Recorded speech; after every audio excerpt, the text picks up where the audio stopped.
आज हम आ चुके हैं नैमिषारण्य धाम। 88,000 ऋषियों मुनियों की तपोस्थली, उत्तर प्रदेश की राजधानी लखनऊ से 90 किलोमीटर दूर सीतापुर जिले में स्थित नैमिषारण्य धाम। तो कैसे आप यहाँ आ सकते हैं, आपको यहाँ पर कब आना चाहिए, कैसे दर्शन कर सकते हैं, क्या टाइमिंग है और साथ ही साथ कौन कौन सी टूरिस्ट प्लेसेस आपको यहाँ पर कवर करनी चाहिए, क्या खर्चा आपका लगेगा, हर छोटी बड़ी इंफॉर्मेशन आपको नैमिषारण्य की मिल जाएगी। तो पूरी वीडियो जरूर देखिएगा और चैनल को सब्सक्राइब और वीडियो को लाइक और शेयर करना ना भूलिएगा। और आप हमें फेसबुक और इंस्टा पर फॉलो भी कर सकते हैं। तो आइए मेरे साथ घूमिए सतयुग का मुख्य तीर्थ नैमिषारण्य धाम।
नैमिषारण्य आना बेहद आसान है।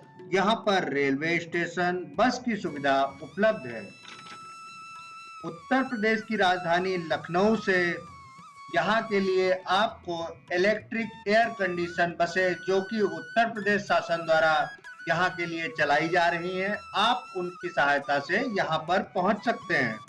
लखनऊ से 2 घंटे में और सीतापुर से 40 मिनट में तथा हरदोई से 30 मिनट में यहाँ पर आसानी से पहुंचा जा सकता है। और बात करें अगर रेल मार्ग की, तो यहाँ का स्टेशन बहुत ही छोटा है, तो यहाँ पर ट्रेनें भी बहुत कम ही आती हैं। तो आप कोशिश करें कि उसको थोड़ा सा अवॉइड करें, जिससे आपको कोई भी असुविधा ना हो। और सबसे बेहतर तो यही होगा कि अगर आप यहाँ अपने वाहन से आए, अन्यथा आप रोडवेज बस को ही ज्यादा प्रेफर करें। तो आइए बढ़ते हैं नैमिषारण्य चक्र तीर्थ की तरफ। चक्र तीर्थ नैमिषारण्य का मूल तीर्थ है। यह एक गोलाकार कुंड है। ऐसा माना जाता है कि यह विष्णु भगवान के चक्र से निर्मित है। इस कुंड में भरे जल को भक्तगण पवित्र स्नान के लिए उपयोग करते हैं। ऐसी मान्यता है कि संपूर्ण भारतवर्ष के सभी पावन स्थलों का जल यहाँ के चक्र तीर्थ में उपस्थित है। ऐसी मान्यता है कि कुंड का जल पाताल लोक से आता है। इस चक्र को मनोमय चक्र भी कहते हैं। यह चक्र तीर्थ को ब्रह्मांड का केंद्र भी माना जाता है। आइए वर्तमान में आते हुए मैं आपको इस चक्र तीर्थ के बारे में बताऊं। यह गोलाकार कुंड चारों ओर से कई छोटे मंदिरों से घिरा हुआ है। तो यहाँ स्नान के पश्चात हम चलेंगे यहाँ के प्रमुख मंदिरों की तरफ। लेकिन आपको बताते चलें कि अगर आप यहाँ पर आते हैं तो इस चक्र में स्नान अवश्य करें। इसके पश्चात ही आप किसी मंदिर में दर्शन के लिए जाएं। पश्चात हम चलेंगे यहाँ के प्रमुख मंदिरों में से एक माता ललिता देवी जी के मंदिर की ओर, जो चक्र तीर्थ से मात्र 200 मीटर की दूरी पर स्थित है। साक्षात ललिता माता को समर्पित यह मात्र एक मंदिर है। तो आइए बढ़ते हैं मंदिर की तरफ। यहाँ मंदिर के रास्ते में आपको प्रसाद, माता के श्रृंगार की अनेकों दुकानें मिल जाएंगी, जहाँ से आप मंदिर में चढ़ाने के लिए प्रसाद और श्रृंगार अपने हिसाब से ले सकते हैं। अब अगर हम बात करें यहाँ के मंदिर के खुलने के और बंद होने के समय की, तो मंदिर खुलने का समय सुबह 5:30 बजे से और रात्रि 9 बजे तक का है। अगर आप यहाँ पर दर्शन के लिए आना चाहते हैं तो समय का ध्यान रखें और इसी समय के अंतर्गत आप यहाँ दर्शन के लिए पहुंच जाएं। आपको बताते चलें कि यहाँ साल भर भक्तों का तांता लगा रहता है एवं प्रत्येक माह की अमावस्या को भीड़ कई गुना बढ़ जाती है। अतः आपको अगर भीड़ नहीं पसंद है तो आप इस दिन दर्शन के लिए ना आए। माता ललिता का यह मंदिर शक्तिपीठ है। ऐसा माना जाता है कि दक्ष यज्ञ के अग्निकुंड में जब अपमानित सती माता ने प्राण त्याग दिए, तब क्रोधित शिव जी ने उनका मृतदेह उठाकर तांडव किया था। मान्यता है कि नैमिष में यही माता सती का हृदय गिरा था। माता ललिता देवी को लिंगधारिणी शक्ति भी कहा जाता है। माता नैमिष की पीठासीन देवी हैं, अतः इनके दर्शन के बिना आपकी यात्रा अधूरी है।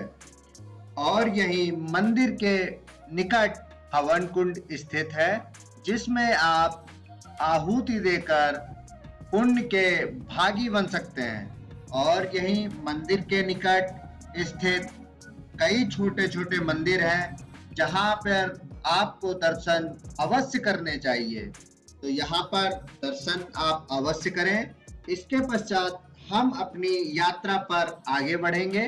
हम यहाँ दर्शन के पश्चात अपने सफर पर आगे बढ़ेंगे। तो अभी हमें एक सज्जन ने बताया कि यहाँ चक्रतीर्थ के निकट एक प्राचीन शिव जी का मंदिर स्थित है। तो हमने सोचा क्यों ना हम भी दर्शन के लिए वहां जाएं।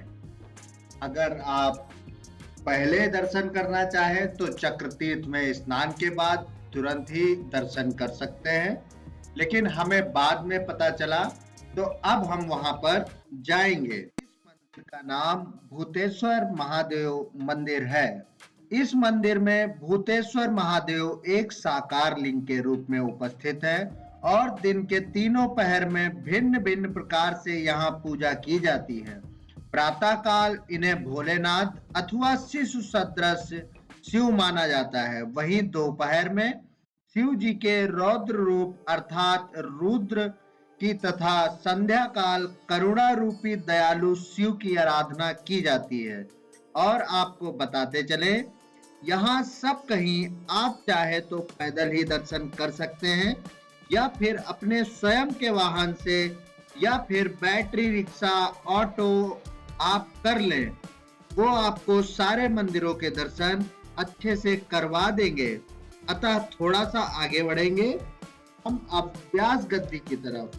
तो आइए चलते हैं, आपको व्यास गद्दी के दर्शन करवाते हैं। आप सभी जानते होंगे विशाल वट वृक्ष के नीचे बैठकर वेद व्यास जी ने धार्मिक ग्रंथों का आख्यान किया था, जिसे आज हम वेद पुराणों शास्त्रों के नाम से जानते हैं। यहाँ स्थित विशाल वट वृक्षों में से एक वृक्ष 5000 वर्ष पुराना माना जाता है। यह वृक्ष महाभारत काल या वेद व्यास जी के काल का है। यही वह वृक्ष है जिसे व्यास गद्दी कहा जाता है। वर्तमान में यह वृक्ष नवीन मंदिरों से घिरा हुआ है, जिसमें आप देखेंगे एक वृक्ष के नीचे गद्दी स्थित है। व्यास गद्दी वेद व्यास जी को समर्पित एक छोटा सा मंदिर है। मंदिर के अंदर त्रिकोण आकार में वस्त्रों का ढेर रखा है, जिसे वेद व्यास सादृश्य माना जाता है। यहाँ से थोड़ा सा आगे बढ़ेंगे हम अपनी यात्रा पर। हम व्यास गद्दी मंदिर दर्शन करने के बाद अपनी यात्रा पर आगे बढ़ेंगे। नैमिषारण्य की आदि गंगा, जिन्हें हम गोमती नदी के नाम से जानते हैं, यहाँ आपको बहुत विशाल सीढ़ियां बनी हुई दिखाई देंगी, जिन पर बैठकर आप अच्छी अच्छी अपनी फोटोज निकाल सकते हैं और इन्हीं पर बैठकर आप आदि गंगा गोमती को निहार कर असीम आनंद की अनुभूति करेंगे। और आप चाहें तो यहाँ गोमती में स्नान भी कर सकते हैं और नौका विहार भी कर सकते हैं। यहाँ वस्त्र बदलने के लिए महिलाओं और पुरुषों के लिए अलग अलग प्रबंध है। आदि गंगा माँ गोमती के दर्शन और स्नान के बाद इसी घाट के समीप स्थित हनुमानगढ़ी और पांच पांडव किले के दर्शन करने के लिए हम आगे बढ़ेंगे कि यहाँ विराजमान हनुमान जी स्वयंभू हैं, मतलब स्वयं प्रकट प्रतिमा है। मंदिर के तरफ जब आप आगे बढ़ेंगे तो आपको यहाँ मात्र एक प्रसाद की दुकान मिलेगी। प्राचीन कथाओं के अनुसार राम रावण युद्ध के समय जब अहिरावण राम व लक्ष्मण जी को अपहरित करके पाताल लोक ले गया था, तब हनुमान जी उन्हें वापस छुड़ाकर यहीं पर प्रकट हुए थे। मंदिर के समीप एक नवनिर्मित पार्क भी है, जहां बैठकर आप यहां बने झरनों को निहार सकते हैं और अपना कुछ समय यहीं पर व्यतीत कर सकते हैं। यहाँ विश्राम करने के बाद फिर हम बढ़े पांच पांडव किले की तरफ, जिसके अंदर पांडवों एवं कृष्ण भगवान की विशाल छवियां हैं। इसे ही पांडव किला कहते हैं, लेकिन मुझे यह कहीं से किला प्रतीत नहीं होता है। यह एक सामान्य सा कक्ष है तथा इसमें सभी छवियां बेहद सामान्य हैं। इसी के निकट हारे का सहारा बाबा खाटू श्याम जी का मंदिर है, यहाँ भी आप दर्शन कर सकते हैं। फिर अपने सफर को जारी रखते हुए हम पहुंचे यहाँ के नवनिर्मित और सबसे भव्य मंदिर त्रिशक्ति धाम। यह मंदिर इतना शानदार बना हुआ है और इतनी शांति है यहाँ पर कि पूछिए मत। इस सुंदर मंदिर को जल्द ही आंध्र आश्रम संस्थान द्वारा बनवाया गया है। यह आंध्र प्रदेश की एक संस्था है। मंदिर की शिल्पकारी और कलात्मक रचनाएं आपको जरूर मंत्रमुग्ध कर देंगी। मंदिर के प्रवेश द्वार पर गणेश भगवान का मंदिर है, जिसमें गणपति जी की मनमोहक छवि विराजमान है। मुख्य द्वार से प्रवेश करते ही आपको भगवान विष्णु की विशाल प्रतिमा एवं मां दुर्गा की विराट और अद्भुत प्रतिमा बनी हुई, दोनों प्रतिमाएं वास्तव में बेजोड़ हैं, जिन्हें देखकर आप मंत्रमुग्ध हो जाएंगे। यहाँ मंदिर में अंदर अनेक देवी देवताओं की मूर्तियां विराजमान हैं। आप उनके दर्शन भी करें। अगर आप नैमिषारण्य यात्रा पर आए हुए हैं तो आप यहाँ अवश्य आएं। और इसी के समीप एक बालाजी का मंदिर है, जो भगवान वेंकटेश्वर को समर्पित है। ये अभी निर्माणाधीन है, लेकिन यहाँ आप मंदिर के दर्शन के लिए जा सकते हैं। वैसे इतनी यात्रा के बाद मैं भी आपको बता दूं कि संपूर्ण नैमिष में अनगिनत मंदिर हैं, लेकिन अभी जो एक विश्वविख्यात स्थान छूट रहा था, उसके बारे में मैं आपको बताता चलूं। दधीच कुंड, जहां दधीच जी ने अपनी अस्थियों को धनुष बनाने हेतु त्याग किया था, वह यहाँ से 10 किलोमीटर दूरी पर स्थित है। अब अगर आप यहाँ एक दिन की यात्रा पर आए हैं तो आप इतना ही घूम लें तो बहुत है, और अगर आप यहाँ 2 दिन या उससे अधिक की यात्रा पर आए हैं तो यहाँ से 2 किलोमीटर पर गोमती तट पर स्थित आज के शोर शराबे से अनछुआ प्रकृति की गोद में बने देव देवेश्वर मंदिर अवश्य जाएं। यह मंदिर भगवान शिव को समर्पित है तथा यहाँ सावन में हजारों की संख्या में श्रद्धालु कांवड़ भरने के लिए आते हैं। मंदिर का शांत वातावरण आपका मन मोह लेगा। मंदिर के पीछे गोमती घाट बना हुआ है, जहां आप नौका विहार और स्नान का असीम आनंद ले सकते हैं। वैसे अब बात कर लेते हैं कि यहाँ आपको कितने समय के लिए आना चाहिए। वैसे नैमिष में बहुत सारी होटल और धर्मशालाएं हैं, लेकिन मैं आपको सजेस्ट करूंगा कि आप यहाँ अपनी एक दिन की यात्रा ही प्लान करें और एक दिन में ही बहुत अच्छे से आप यहाँ के सारे प्लेसेस को कवर कर लेंगे। और अब बात कर लेते हैं खर्चे की। तो यहाँ पर आपका खर्चा बिल्कुल ना के बराबर होने वाला है। आप लखनऊ, सीतापुर, हरदोई कहीं से भी यहाँ आ रहे हैं तो मैक्सिमम ज्यादा से ज्यादा 300 से 400 रुपए में आप अपनी नैमिष यात्रा को कंप्लीट कर सकते हैं। हमने आपको जितने भी मंदिरों के दर्शन कराए और जितने भी मंदिरों के बारे में आपको बताया, ये सारे मंदिर 1 किलोमीटर की परिधि में स्थित हैं। तो आप यहाँ आकर अपने जीवन को धन्य बनाएं। आपको हमारी वीडियो कैसी लगी? अगर आपके मन में कोई सवाल है तो आप हमसे वो कमेंट बॉक्स में पूछ सकते हैं। और अगर हमारे द्वारा दी गई जानकारी आपको पसंद आई तो आप वीडियो को लाइक, शेयर और चैनल को सब्सक्राइब अवश्य करें। तो मिलते हैं हम अपनी नई यात्रा पे।